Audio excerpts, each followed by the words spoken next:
அனைவருக்கும் கோபிநாத்தின் அன்பு வணக்கங்கள் நண்பர்களே. இந்த வீடியோவை லைக் பண்ணிவிட்டு மறக்காமல் உங்கள் நண்பர்களோட பகிர்ந்துக்குங்க, அவங்களும் பலனடையட்டும். வீட்டில் விளக்கேற்றுறது அப்படிங்கிறது தனிச்சிறப்பு உங்களுக்கு நல்லாவே தெரியும். காலை விளக்கேற்ற வேண்டுமென்றால் நல்லெண்ணெயிலே ஏற்றலாம், மாலை நேரத்திலே விளக்கேற்றும் பொழுது நெய்யிலே ஏற்றலாம். இது வீட்டுக்கு ரொம்ப அற்புதமான பலனை கொடுக்க வல்லது அப்படிங்கிறத தெளிவாக தெரிஞ்சுக்கணும். பஞ்சுத்திரி போட்டு ஏற்றலாம், தவறில்லை. இப்போ ரொம்ப முக்கியமாக பார்க்க போனோம்னா, ஒவ்வொரு உலோகங்கள் இருக்கிறதல்லவா. இப்போ பித்தளை அப்படிங்கிறது புதனுக்குரியது, வெள்ளிங்கிறது சுக்கிர பகவானுக்கு உரியது. இப்போ பெரும்பாலும் பார்த்திங்கன்னா நீங்கள் காமாட்சி அம்மன் விளக்காக இருக்கலாம், கஜலக்ஷ்மி விளக்காக இருக்கலாம், அதே போல் நீங்கள் ஏற்றக்கூடிய குத்து விளக்காக இருக்கலாம். எதுவாக இருந்தாலும் வெள்ளி, அப்படி இல்லை அப்படின்னா பித்தளை அப்படிங்கிறதுல, இன்னும் சொல்லப்போனால் வெண்கலம், அதில் விளக்கேற்றுவது உத்தமம் அப்படிங்கிறத நம்ம பெரியவங்க தெளிவாக விளக்கியிருப்பாங்க.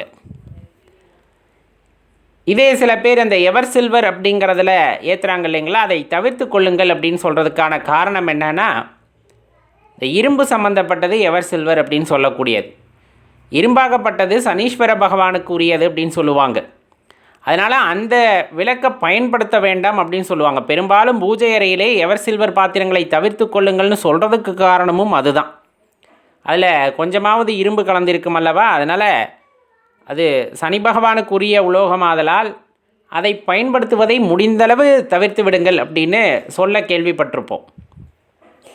ஏன்னா இப்போ எங்கள் வீட்டில் வெண்கலமும் வாங்க முடியல, பித்தளையிலையும் வாங்க முடியல, வெள்ளிலையும் வாங்க முடியல, எவர் சில்வர் தான் விலை கம்மியாக இருக்குது, அப்புறம் என்ன பண்ணுறது அப்படின்னு நம்ம யோசிப்போம் இல்லையா.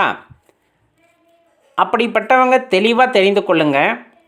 ஆரம்ப காலகட்டத்திலிருந்து இன்று வரை எல்லோருக்கும் ஏற்றதாக இருக்கக்கூடிய ஒரு விளக்கு அப்படின்னு சொன்னோம்னா அது அகல் விளக்கு, மண்ணால் செய்யப்பட்ட விளக்கு.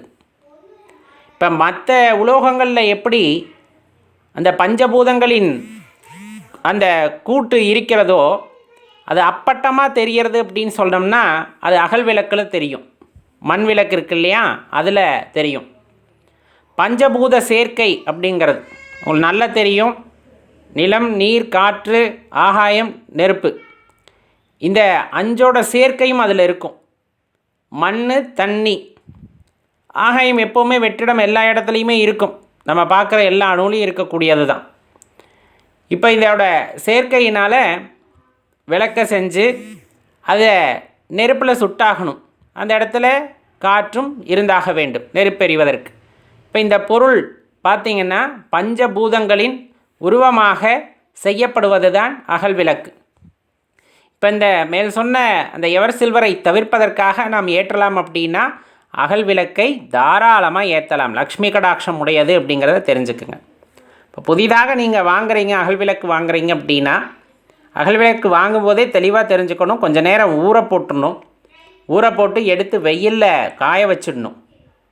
காய வச்சதுக்கப்புறமா எடுத்துகிட்டு அதுக்கு சந்தனம் குங்குமம் முறைப்படி வச்சு, இப்போ பூஜை அறையில் வச்சு ஏற்றுறீங்க அப்படிங்கும்போது இப்போ அந்த மண்லேயே சின்ன தட்டு மாதிரி தருவாங்க, அதை வாங்கிக்கலாம். அப்படி இல்லைன்னா கீழே நேரடியாக விளக்க வைக்கக்கூடாது அப்படிங்கிறதுக்காக தான் இது சொல்லப்படுறது.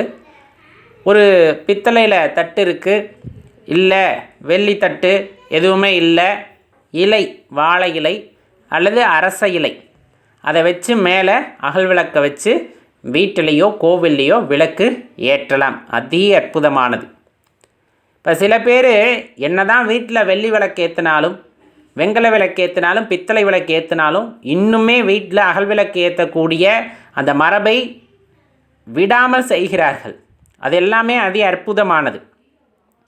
அகல் விளக்கு ஏற்றும் பொழுது அந்த பஞ்சபூத சேர்க்கையை நம்மால் ஒவ்வொரு நேரமும் உணர முடியும். அந்த ஒரு ஸ்பரிசம் அப்படிங்கிறது அது தனி அலாதியானது. மற்ற விளக்குகளை எரிவதை காட்டிலும் அந்த அகல் விளக்கிலே எரிகின்ற ஜோதியை பார்ப்பது அப்படிங்கிறது மனதிற்கு எப்பொழுதுமே மகிழ்ச்சியை கொடுக்க வல்லது. அதில் நம்ம சொன்ன மாதிரி நல்லெண்ணெய்யோ நெய்யோ விட்டு விளக்கு ஏற்றுறீங்க அப்படின்னா அது அற்புதமானதாக இருக்கும். அதனால தான் சில பேர் வீட்டில் வெள்ளி விளக்கு ஏற்றினாலும் அதற்கு மூல விளக்காக அல்லது துணை விளக்காக அகல் விளக்குகளை பயன்படுத்துகிறார்கள். அப்படி பயன்படுத்தலாமா அப்படின்னா கட்டாயமாக பயன்படுத்தலாம். மூல விளக்காகவே ஏற்றலாம். அப்படி இல்லையா துணை விளக்காக அகல் விளக்கை பயன்படுத்தலாம். பயன்படுத்தும் போது கண்டிப்பாக அந்த ஒரு மன திருப்தியுடன் கூடிய அந்த வரமானது நமக்கு கிடைக்கும் அப்படிங்கிறத மறந்துடாதீங்க. அப்போ வீட்டில் அகல் விளக்கு ஏற்றலாமா? கண்டிப்பாக ஏற்றலாம். மூல விளக்காக ஏற்ற வேண்டுமா, துணை விளக்காக ஏற்ற வேண்டுமா? மூல விளக்காக ஏற்றினாலும் சரி, துணை விளக்காக ஏற்றினாலும் சரி, கண்டிப்பாக ஏற்றலாம். தவிர்த்து கொள்ள வேண்டியது அப்படின்னா அந்த எவர் சில்வர் விளக்கை தவிர்த்து கொள்ளுதல் உத்தமம் அப்படிங்கிறத தெரிந்து கொள்ளுங்கள் நண்பர்களே. மறக்காமல் இந்த பதிவு உங்கள் நண்பர்களோடையும் பகிர்ந்துக்குங்க. நன்றி, வணக்கம்.